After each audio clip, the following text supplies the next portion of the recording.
John Wilson. I'm the Regional Employer and Engagement Director for the Ministry of Defence, and we're in the property of Leicestershire Partnership NHS Trust, having just signed the Armed Forces Covenant. The Armed Forces Covenant is the primary way in which Defence measures the support from people outside the forces, from the communities. The Covenant's a nationwide promise that people in the Armed Forces, who are currently in the Armed Forces, have been in the Armed Forces, and their families will not be disadvantaged in any way. This trust employs reservists, but also, interestingly, employs a significant number of ex-forces people, so service leavers, veterans, and they have a programme in place to make sure that their veterans get the type of support that they need. This, of course, is a mental health trust, and so, not surprisingly, there's some focus on the mental health needs of veterans as well. This event, I was going to say this event's been different, it's actually unique. Veterans, ex-service people working in this trust, who have written poems, who have painted, and some of them you'll see about today, have been involved in this event today. We've had somebody reading poems, which I've never seen before at an event like this, and artists, ex-service people, with their artwork about, some of which is going to be auctioned to raise funds.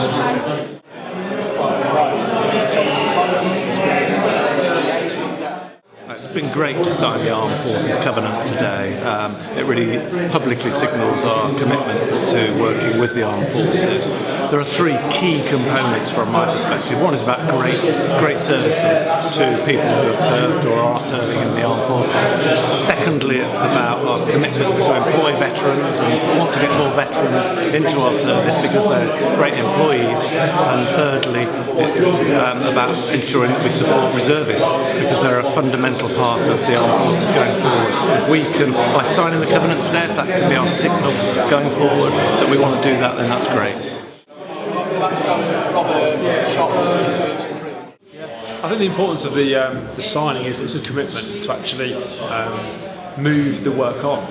There's been lots of work started to support veterans over the last year, and the Covenant is a real statement of intent to say that we will get better at identifying people, we'll get better at supporting people to get the right support that they need, and ultimately, get better at providing lots of activity alternative to treatment and medication in our communities, and be a partner in that. Sure. We wanted to do as much as we possibly could to raise awareness, so that's why we wanted to invite local service users, so people that have experienced our services and who have got served themselves. So we had a poet, James, to come and read some of the poems about being a tank driver and some of his experiences.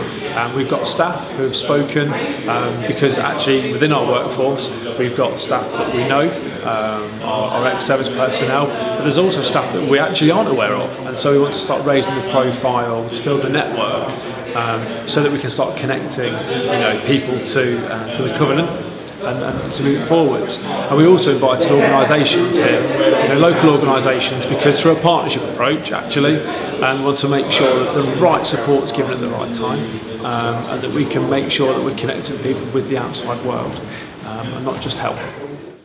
Secondly, I do want to be able to support more reservists. I think we should have the opportunity. We've got 6,000 employees here, and just under 6,000 employees in Leicestershire Partnership Trust.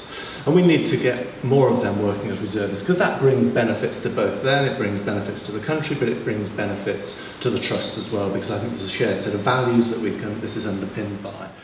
The importance of signing the Covenant is, it's a really important document, and it's something that demonstrates their commitment to us, the Armed Forces community, be that veterans, serving soldiers, or indeed people who might be in the cadet force.